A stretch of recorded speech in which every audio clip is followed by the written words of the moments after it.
How is federalism practised?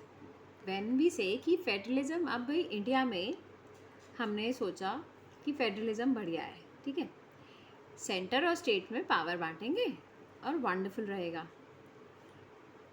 तो खाली constitutional provisions are necessary for the success for federalism, मगर ये sufficient नहीं है। क्यों? क्योंकि federal experiment has succeeded in India, it is not because ये क्लियरली यहाँ पर मेंटेन्ड है, यहाँ पर जिसे हम बोलेंगे कि फेडरल स्ट्रक्चर यहाँ पे अच्छे से रहा क्योंकि हमने अपनी डाइवर्सिटी को अच्छे से समझा है। अगर हम इस डाइवर्सिटी को अच्छे से नहीं समझेंगे तो पावर की डिवीज़न बहुत डिफ़िकल्ट हो जाती है।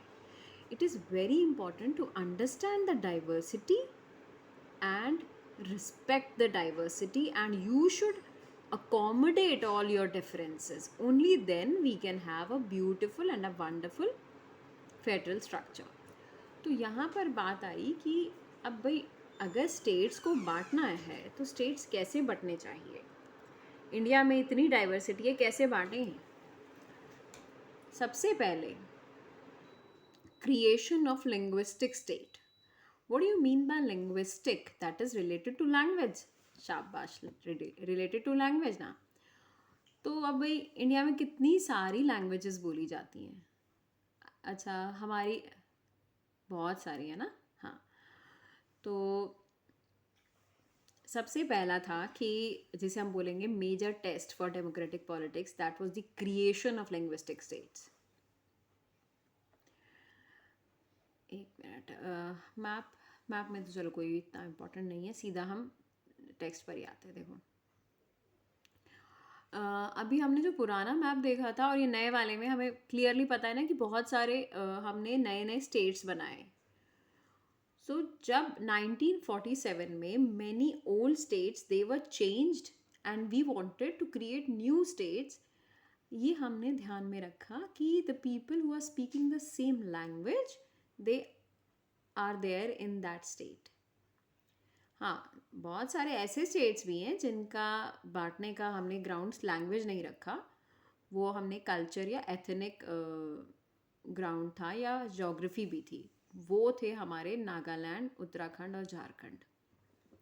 बट हमने मेजरली हमने अपने स्टेट्स को बांटा था लिंग्विस्टिक बेसिस पर। मगर जब ये लिंग्विस्टिक बेसिस पर स्टेट्स बांटने की बात आई तो ये मेरे भी दिमाग में आया और मुझे लगता है सबके दिमाग में आया है। तो ये कोई एबनॉर्मल बात नहीं है, बड़ी सी बहुत कैजुअल, यू कैन से बड़ी जनरल बात है कि लैंग्वेज के बेसिस पे अगर हम बांट देते हैं तो कोई जो दूसरा लैंग्वेज बोलने वाला आ रहा है तो हम उसको दूसरा मानेंगे, हम उसे अपना हिस्सा नहीं मानेंगे। तो many of our national leaders they also thought कि अगर ऐसा करेंगे तो ये डिसइंटीग्रेट नहीं करेगा, क्या ये हमारी कंट्री की यूनिटी के लिए गलत नहीं है? कुछ लोगों ने ये भी कहा था, मगर सेंट्रल गवर्नमेंट ने कहा नहीं, अब भी बढ़िया है, ये हम लिंग्विस्टिक स्टेट्स ही माने।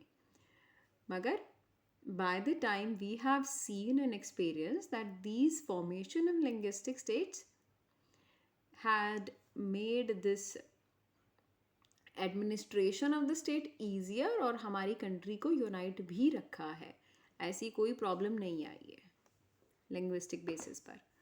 बट इसके लिए ये भी उसके बाद हमारी जो बात आ जाती है लैंग्वेज पॉलिसी।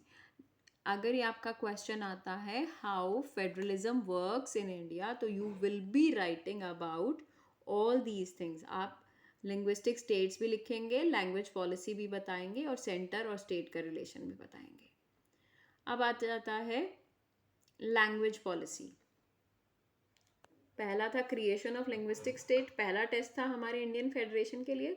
दूसरा था वही लैंग्वेज पॉलिसी। कौन सी भाषा माने? इंडिया आज़ाद हुआ है, इतनी सारी भाषाएं हैं, कौन सी लैंग्वेज को प्रेफरेंस दी जाएगी? हिंदी को? आप बताओ। नहीं दी गई थी क्योंकि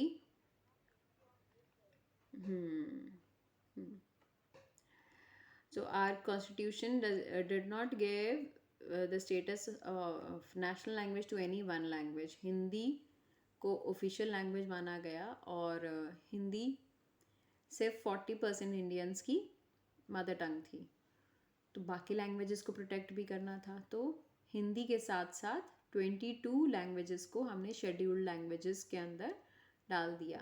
यानी कि if you want to appear for the central government exam, यानी कि IAS exams and all that, you can have your exam in any of these 22 languages. States की अपनी ऑफिशियल लैंग्वेज भी होती है, ताकि गवर्नमेंट का वर्क ज़्यादातर वो उस अपनी local language, official language which is related to the state, that can happen.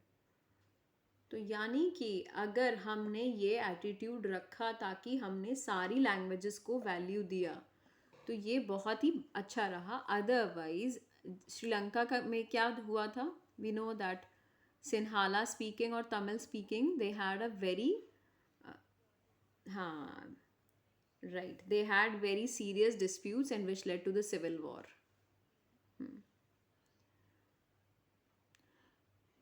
So they were very cautious ताकि हम धीरे धीरे हिंदी को स्प्रेड करें।